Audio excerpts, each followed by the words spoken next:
Apa kabar teman-teman pendengar sekalian, berjumpa kembali dengan saya Mina Chandra dalam acara Taiwan Dewasa ini ya.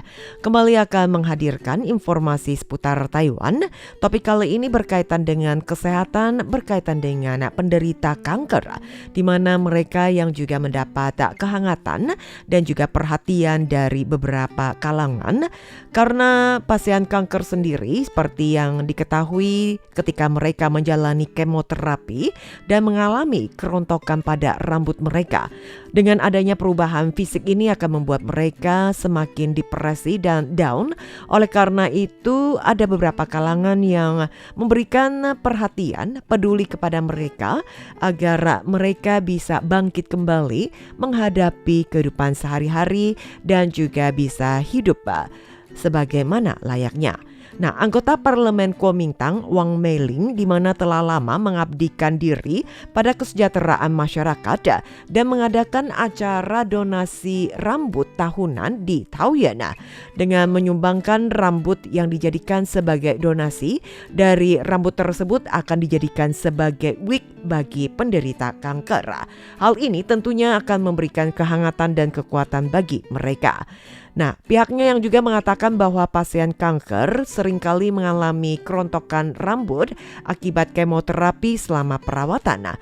Dan wig yang diberikan apabila sesuai juga dapat memberikan mereka senyuman dan keberanian.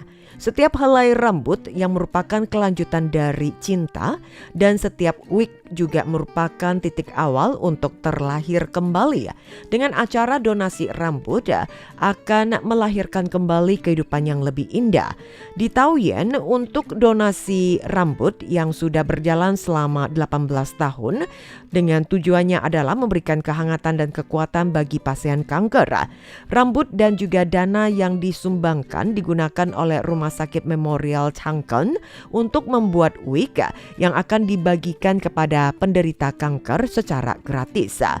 Dan dari anggota parlemen KMT Wang Meiling yang juga menyampaikan bahwa meskipun setiap orang tidak mungkin memiliki kemampuan untuk merawat pasien, tetapi ada sebuah niat untuk mendampingi mereka, menemani mereka dalam perjalanan bagi penderita kanker yang akan membuat para penderita kanker ini merasa lebih berani dan bermartabat. Dengan acara donasi rambut yang membuat mereka terlahir kembali dengan indah yang berlangsung telah lama sejak anggota parlemen Wang Meiling ini memulai karirnya sebagai anggota Dewan Kota Taoyuan. Dan untuk kegiatan ini yang sudah berlangsung selama 18 tahun berjalan. Berdasarkan dari data statistik terbaru Kementerian Kesehatan dan Kesejahteraan atau MOHW, penyakit kanker tetap menjadi penyebab utama kematian di Taiwan, berpegang posisi ini selama 43 tahun berturut-turut.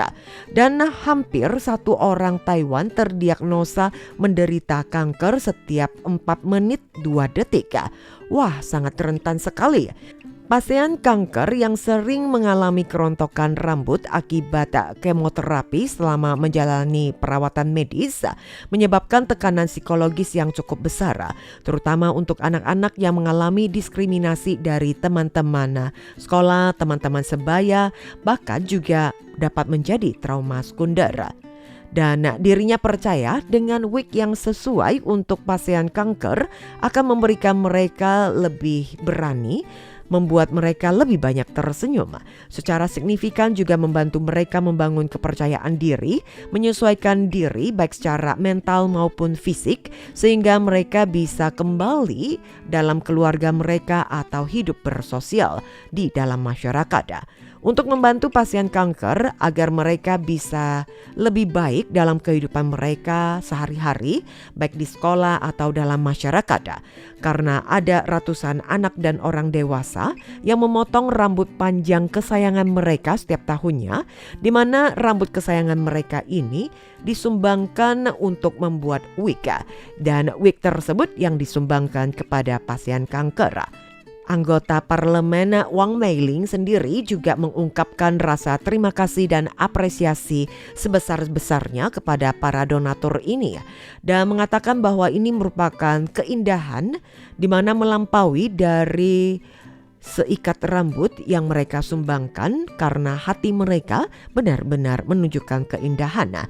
Dan di sini ia juga mengenang seorang siswa kelas 3 menderita leukemia pada usia 2 tahun dan menanggung rasa sakit akibat perawatan medis yang dijalani serta mengalami kerontokan rambut. Dan juga sangat dapat dipahami penderitaan yang dialaminya disebabkan oleh stigma.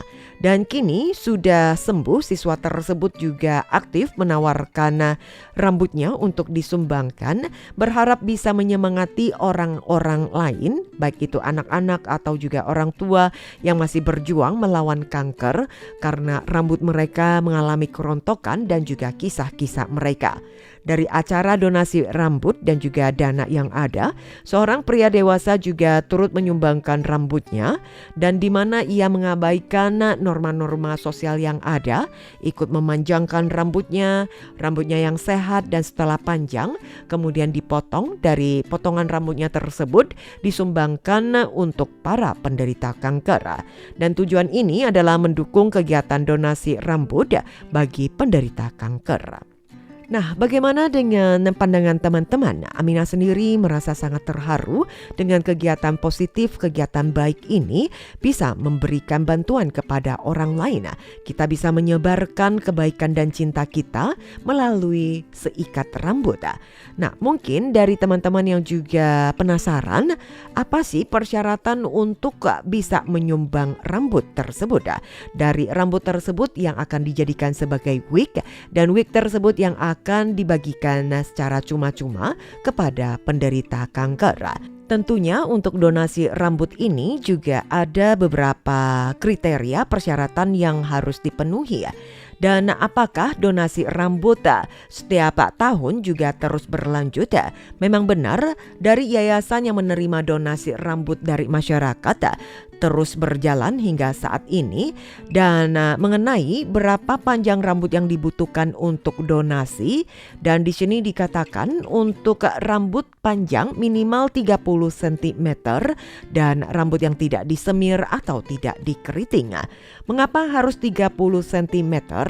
Karena wig yang dibuat dari kulit kepala hingga ke bahu kurang lebih juga memerlukan 30 cm. Kemudian setiap rambut mungkin ada yang tidak rata dan perlu dipangkas. Oleh karena itu minimal 30 cm wig yang dikhususkan kepada anak-anak maupun juga orang dewasa. Dan di sini juga ditekankan rambut yang tidak disemir atau tidak dikeriting. Dan bagaimana dengan orang-orang yang memiliki kondisi rambut tertentu, misalkan rambut beruban atau rambut yang agak kering, apakah juga bisa disumbangkan? Nah, tentunya bagi mereka memiliki rambut yang jenis tertentu, keriting atau rambut putih, asalkan rambut tersebut belum diwarnai atau tidak dikeriting. Dalam arti keriting adalah keriting alami. Jika ingin menyumbangkan rambutnya maka tidak menjadi masalah. Teman-teman, mungkin Anda juga akan sama seperti Aminah, muncul pertanyaan mengapa para penderita kanker harus menggunakan wig yang terbuat dari rambut asli. Apakah tidak ada alternatif lainnya? Nah, dari yayasan yang juga mengatakan bahwa mereka yang mendapatkan sumbangan rambut dari masyarakat cukup banyak, sehingga mereka memiliki cukup rambut asli untuk membuat wig bagi pasien kanker. Dan wig yang bukan dari rambut asli sulit dirawat dan dikelola oleh pasien kanker. Wig tersebut juga tidak memungkinkan kulit kepala untuk bernapas, sehingga akan membuat penderita kanker merasa tidak nyaman karena berkeringat atau ruam selama perawatan. Dan di sini pihaknya juga memproduksi sekitar 200 hingga 300 wig setiap tahunnya. Dan saat ini wig tersebut juga didistribusikan ke pusat sumber daya kanker di rumah sakit besar di seluruh Taiwan. Donasi rambut juga merupakan salah satu tindakan amal yang menyebarkan cinta dan kebaikan kepada orang yang membutuhkan. Teman pendengar, demikian informasi dalam acara Taiwan Dewasa ini, semoga bermanfaat.